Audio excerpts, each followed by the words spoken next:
Good morning. Welcome to our coverage of the 2013 ASUG Annual Conference and Sapphire Now. I'm Courtney B. Orland. I'm one of the editors on asugnews.com.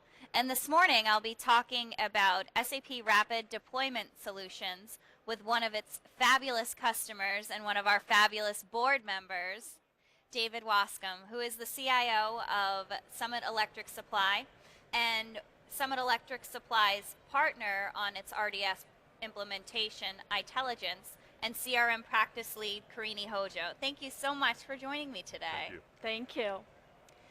So David, start out by telling us a little bit about why Summit went the RDS route. It really came down to a focus around scope. We were really struggling with defining what the scope of our initial CRM implementation was going to be. And the RDS solution gave us the opportunity to go in with a predefined scope and to really, the questions that we were struggling with, they already had answers. And so we didn't have to spend a lot of time in blueprinting. We were able to really get to the development of a working baseline solution that then gave us a platform that we could expand on into the future to meet our specific CRM needs. So with RDS, we're talking about a solution that's almost a packaged product. It's coming with services and templates. And what's the average implementation timeline here we're looking at? Our implementation ended up being 12 weeks. But frankly, it could have been significantly shorter, but we spent a lot of time in that 12 weeks with knowledge transfer to my team so that we would be able to support the solution going forward in-house. It's really, two big pieces, the actual implementation of the RDS itself and setting up the baseline systems and performance information to make the RDS work. CRM in 12 weeks on-premise is no small task at all. Can you talk to us a little bit about the aspect of user adoption? How did you get your users to actually use the software, and what's the adoption rate like now? The adoption rate now is actually very good, but it's really been a function of the intent that we had post-RDS was to go in with a very soft go-live to the business, to really focus on providing benefit, providing functionality to the business, outside of the fact that it was CRM, to not lead with, we have CRM and now you can do these neat things. It was, we have these neat things that you do, oh, by the way, it's CRM. And so it's really helped from an adoption standpoint, and we've really deliberately limited the scope of functionality that we've released to the business. We've got a fairly long plan laid out over the next couple of years of what we're going to be rolling out. But we went in specifically to start rolling out, kind of get our feet wet a little bit and kind of see how that was going to work, but to slowly push out the additional functionality over time. Very, very interesting. I like that, leading with the business and then the solution. Oh, and that should be for any IT solution. That should be your going. Nobody runs software for the joy of running software. They're doing it to run their business. Yeah, the joy of running absolutely. software. So talk to us, Karine, about what makes an RDS implementation different from a traditional CRM project, and what makes a client right for an implementation like that? Okay. Well, I think there are many advantages on the RDS solution. I think one of them is not only the methodology, but also all the accelerators that we have.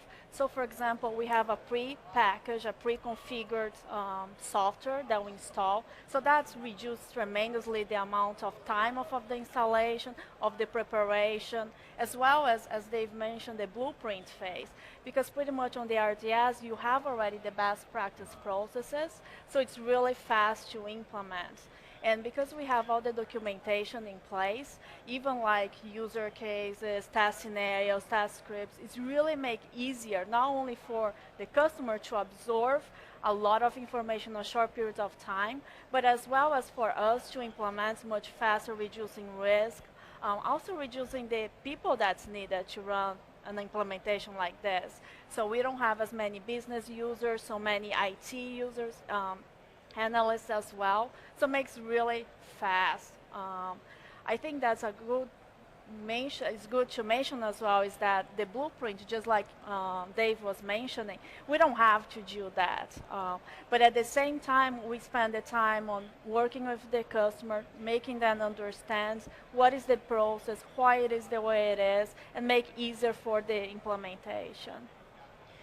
David, to pick up on Karine's comment there about the ease of the implementation, we did an interview with a company and we asked them to describe what their SAP experience would be like, encapsulated in a movie title. And one of the gentlemen said, true grit. So, and a lot of people feel like that. So give us a sense of how an RDS implementation differs from a traditional SAP implementation in terms of the pressure on the business. And I tell you, it can really be summed up if you looked at our weekly status meetings, or we'd bring in, my people and the folks from my intelligence, and you'd go around the room, sort of do the check, kind of like out of, the Apollo 13, going around and checking the different groups. Is everybody good to go? And you zip through that in 20 or 30 seconds. Everything good? Everything's good. And everybody kind of look around, well, where's the crisis? And there never was a crisis. And it really, the fact that there was no crisis actually made us all kind of uncomfortable. We thought we were missing something, because they're so used to having, the bleep moments throughout the project, and they just never came up.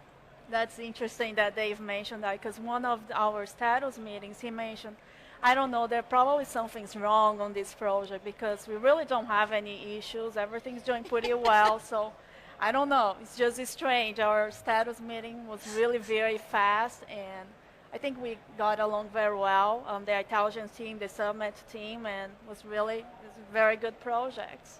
what makes a client right for an RDS implementation versus a traditional CRM rollout? I think a lot of our customers, we are looking that they want a fast implementation. They want to mitigate all the risks that they have, especially on a CRM project that you have a lot of change management involved. The scope is really big. So I think that the client wants a quick win. I think that sometimes they want a starting point, like on Summit, they want a starting point. They had a CRM vision, but they didn't know exactly what are the steps, what to do for. So I think RDS really gives that that speed and also that peace of mind that other companies have implemented. It's a fixed bid in terms of cost as well as the timeline. It's a fixed timeline as well. Now, what about the hurdle of not being able to really customize this product? How do you get over that with customers? In the beginning, the kickoff meeting, I will go through the methodology. I explain the business process that we are implementing based on the best practices. And I also mentioned to them, we have a portion of in the methodology, there is a phase that's called personalization. So we play back the scenarios that we implemented. We explain what are the options for the personalization. And during that phase, they sometimes see a screen, they see some functionality they are interested but may not be part of the RDS. So we capture all these during these sessions. And at the very end, we go over and say, hey, here's all the lists, and how would you like to move forward? A lot of customers choose to have a second phase of the project, which is natural. Some of other customers like some functionalities, they can get the benefits right away, so they choose to implement during the RDS implementation. So, but we always had that question, but it's very good because in the methodology, gives you the opportunity that you see, you experience, and then you are more sure about what you want before you go ahead and invest and implement. Right, definitely. David, to close us out here, I'm a customer looking at an RDS solution. What are 3 lessons learned I need to know to go in with my eyes wide open? I tell you, probably the biggest one is just the understanding of what you get with an RDS, or more importantly, what you don't get. It's not a greenfield installation of a solution from SAP. It is a pre-configured, pre-scoped solution. And so as long as you understand it, you don't try to change the project, then you're going to get very quick time to value for that RDS solution. Another is to recognize that throughout the project and make sure that you are able to table those extensions, those enhancements that you want to capture post-RDS, and to really stay focused on the fact that that's post-RDS work. It's not going to change the project.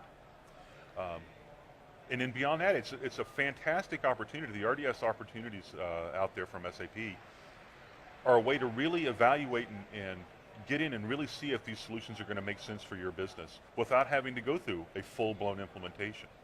It's a really simple way and a very quick way to get your feet wet with products that maybe you're already licensed for, that are currently shelfware, to see if they're going to provide value to the business without having to go through a traditional implementation. That's great. Thank you so much for joining us today. Great Thank discussion on RDS. Please stay tuned for all our coverage from the show floor of Sapphire Now and ASUG Annual Conference 2013. Thanks for joining us.